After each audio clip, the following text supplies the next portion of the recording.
Au nom de Dieu, le clément, le miséricordieux, voilà qu'on se retrouve à la dernière vidéo du premier chapitre du livre Le Tabernacle des Lumières. J'espère que vous avez aimé les vidéos précédentes. Et ici, nous allons conclure avec la définition de la lumière selon l'élite spirituelle. Je suis Haja Fatima Dodo El Mekki, je suis théologienne en sciences islamiques. J'ai fait mes études en Iran, dans la ville de Qom, à l'université Jamiat Zahra. Et donc, j'essaie de rendre la compréhension du livre Le Tabernacle des Lumières assez simple, une compréhension pour les nuls. Et j'espère que vous avez suivi les autres vidéos. Et on y va pour cette dernière partie.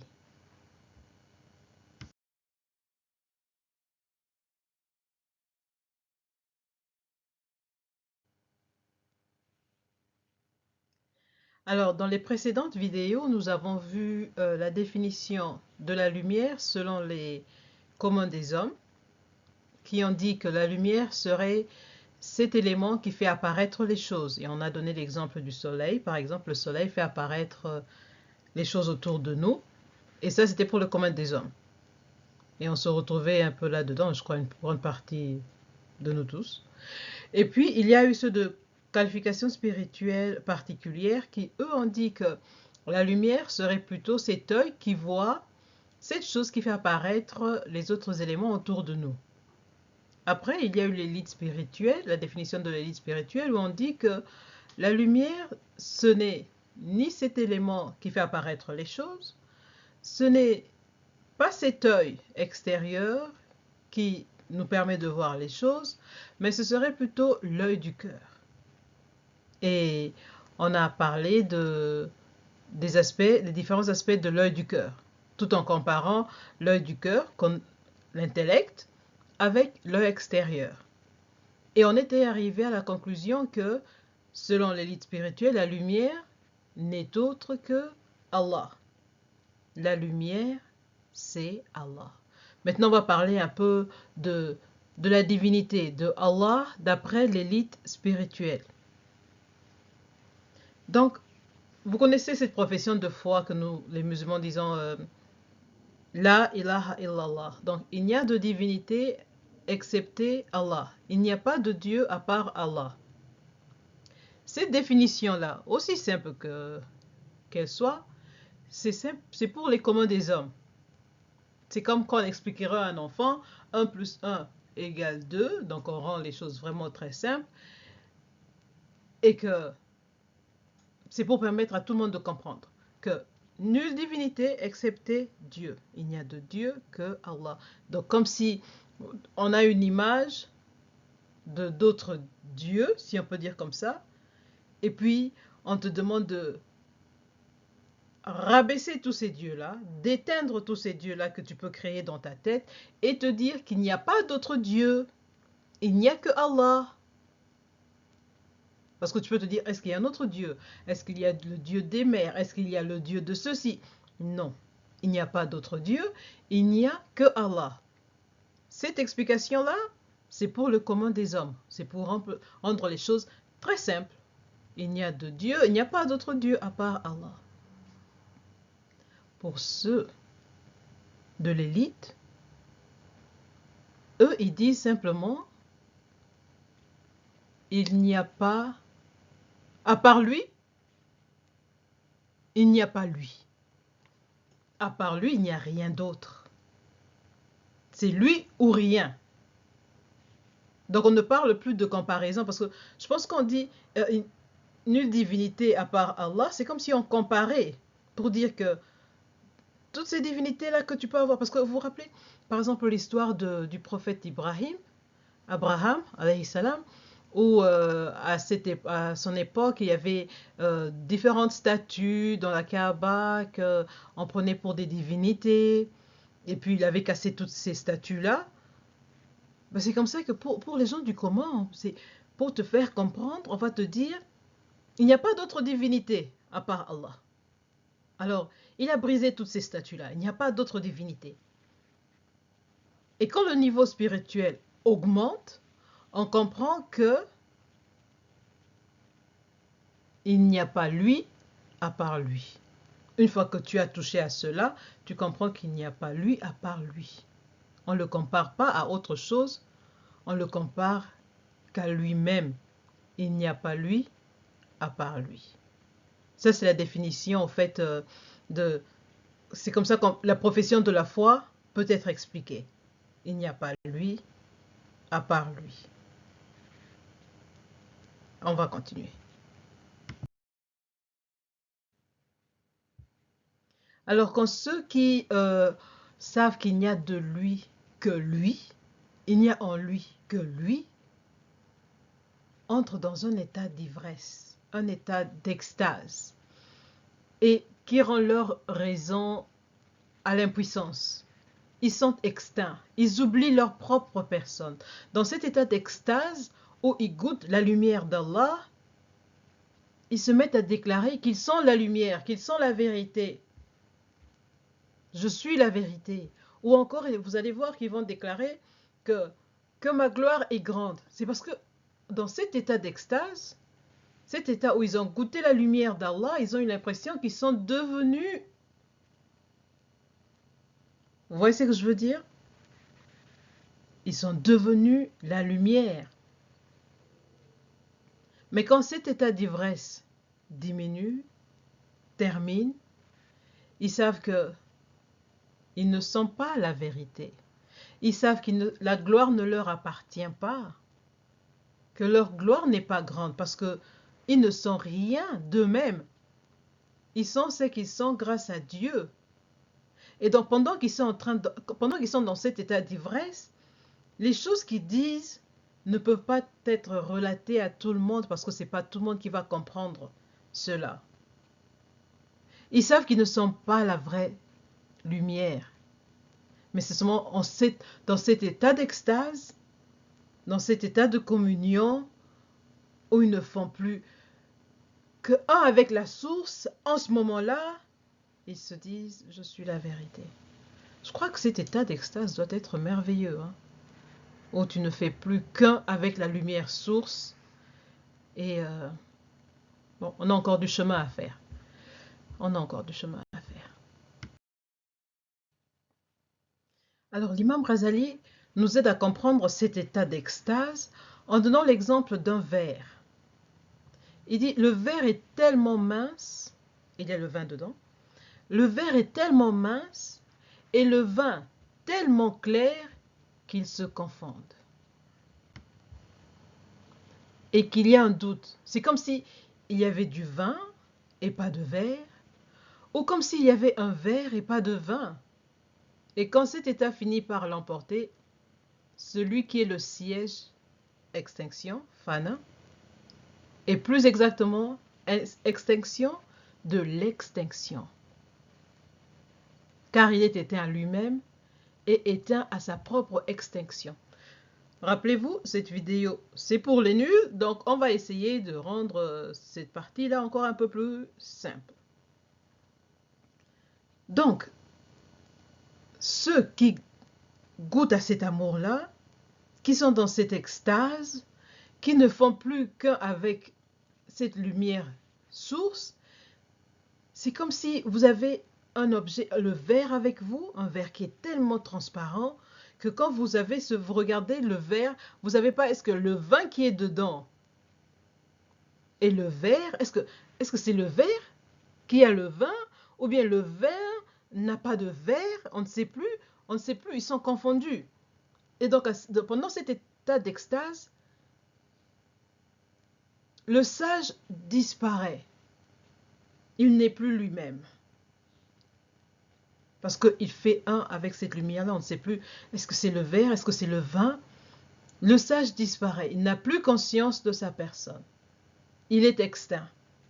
Déjà, il faut savoir qu'il n'est rien pour commencer avec. Parce que vous vous rappelez, on a dit, il y a deux sortes d'existence. Cette existence qui dépend d'une autre existence et la seconde qui ne dépend d'aucune autre. Et que Allah, l'existence d'Allah, ne dépend d'aucune autre existence. Par contre, pour nous, notre existence dépend de Allah. Donc le sage, et nous avons dit que toute existence qui dépend d'autre existence est nulle. au fait, est nul. Et donc, le sage, il n'est rien déjà pour commencer. Maintenant, quand il est dans cet état d'extase et qu'il se perd dans cette lumière-là, il est éteint, il est encore éteint. Donc, c'est-à-dire que déjà qu'il n'est rien, en étant dans cette lumière-là, il devient doublement rien. Il n'est plus conscient de lui-même. Il est réduit à l'unité. Il fait un avec la lumière. Et rappelez-vous, cet état-là ne dure qu'un certain moment, et après il redevient conscient de lui-même, et il redevient rien, fana. Après avoir goûté cette lumière-là, après n'être devenu qu'un avec cette lumière-là, le sage a compris que, en dehors d'Allah, il n'y a pas une autre lumière et qu'on ne peut pas aller au-delà de cette lumière-là. Vous vous rappelez, dans la vidéo précédente, on avait parlé de la hiérarchie de la lumière et que la lumière ultime n'était autre que Allah. Et donc le sage, maintenant, il a goûté à cette lumière-là et il a compris qu'il n'y a pas d'autre lumière au-delà. Ce qu'ils se disent, c'est que maintenant, s'il peut avoir un changement d'état, au lieu d'aller vers la lumière aussi descend vers le bas. Et là, c'est très intéressant. Comment est-ce que la lumière deviendrait vers le bas? En fait, donc, ceux de quête spirituelle, ils savent que on ne peut pas aller au-delà, n'est-ce pas? On ne peut pas aller au-delà. Et que ceux qui vont le contredire sont ceux qui n'ont pas atteint ce niveau-là. Sont ceux qui n'ont pas atteint ce niveau-là. Et on dit, bon, cette lumière au-dessus, cette lumière suprême, peut utiliser des anges pour faire descendre cette lumière, pour cette descente, mais en même temps, il y en a qui disent que cette lumière suprême, la lumière suprême, descend vers ce bas monde et que dans cette descente-là, cette lumière utilise les organes des sens, où il fait mouvoir les membres. Ça, c'est quand même, ça c'est très profond. Donc cette lumière que nous savons qui est Dieu, descend, fait mouvoir des membres, utilise des organes. Ça semble invraisemblable quand même. Mais ils ont dit ne peut comprendre que celui qui atteint ce niveau-là. Donc pour nous, les communs des hommes, ça c'est assez haut. On va laisser ça là où ça se trouve. C'est qu'eux ils ont dit là, ça c'est qu'eux ils ont expérimenté. On n'est pas encore arrivé à ce niveau-là. Continuons avec leur expérience. C'est qu'eux ils nous disent.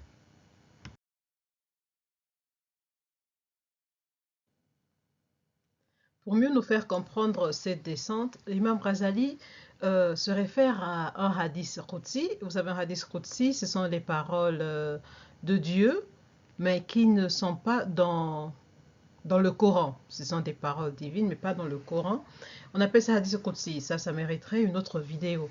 Donc, au fait, Imam Ghazali utilise une de ces paroles du hadith Qudsi qui dit que Dieu a dit « Je deviens son œil par laquelle il entend, sa vue par laquelle il voit et sa langue par laquelle il parle. » Lorsqu'il s'agit de cette descente-là.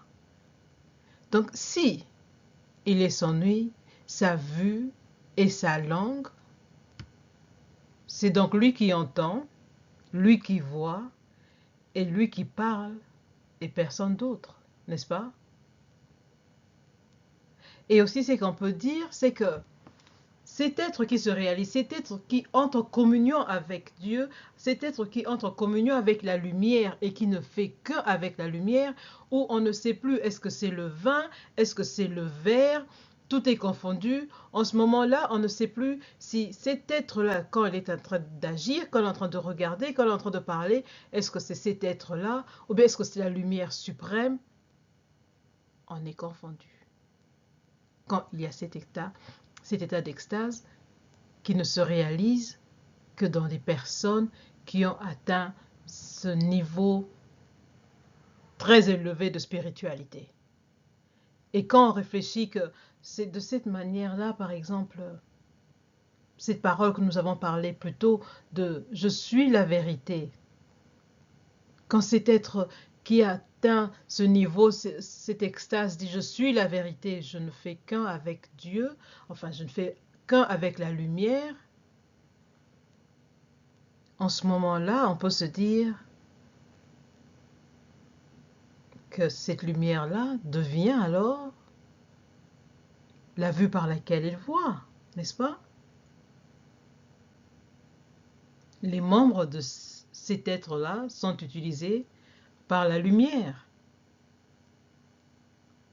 Une fois encore, c'est un niveau trop élevé pour nous, les gens du commun, là, et on va laisser cette explication telle que c'est, et si vous voulez aller en profondeur, ben, peut-être faudra faire une autre vidéo là-dessus.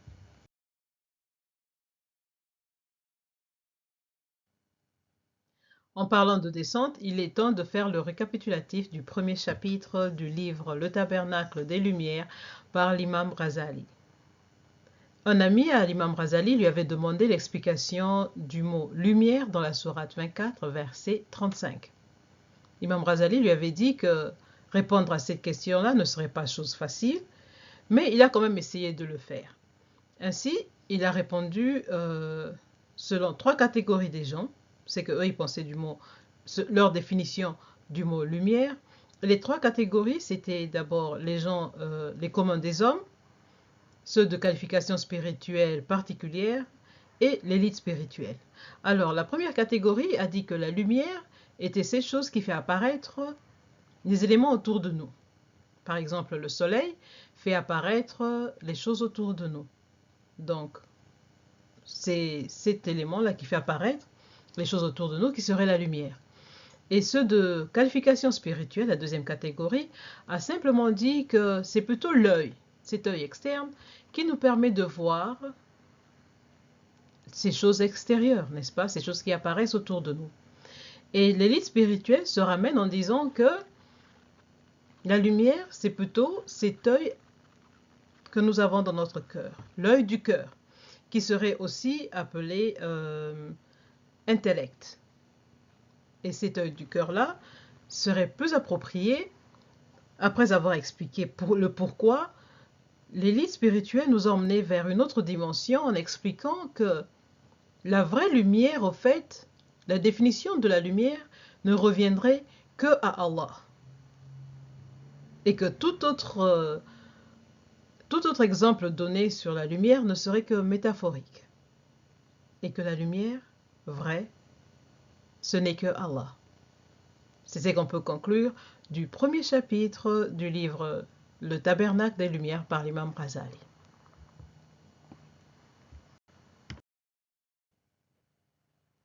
Vous vous rappelez que le titre de cette vidéo, c'est Le Tabernacle des Lumières pour les nuls, n'est-ce pas?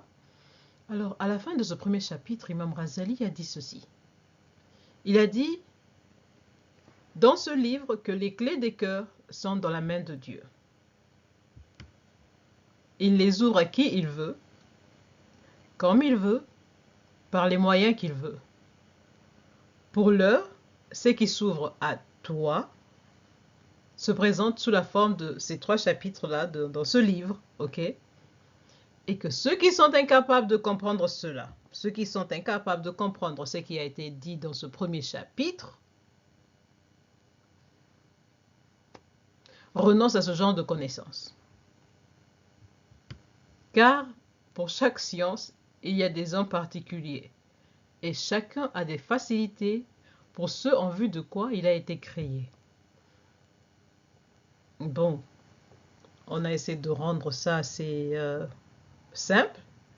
Donc j'espère que cette science s'ouvre à nous aussi et qu'on a quand même pu comprendre et qu'on sera en mesure d'aller pour le deuxième chapitre. Et surtout, n'hésitez pas de revoir les autres vidéos pour comprendre davantage. Et peut-être que ça va vous apporter d'autres idées et on pourra toujours en discuter. Mais sinon, si vous n'avez pas compris, peut-être il faudra une autre vidéo pour les nuls. On s'arrête là pour l'instant.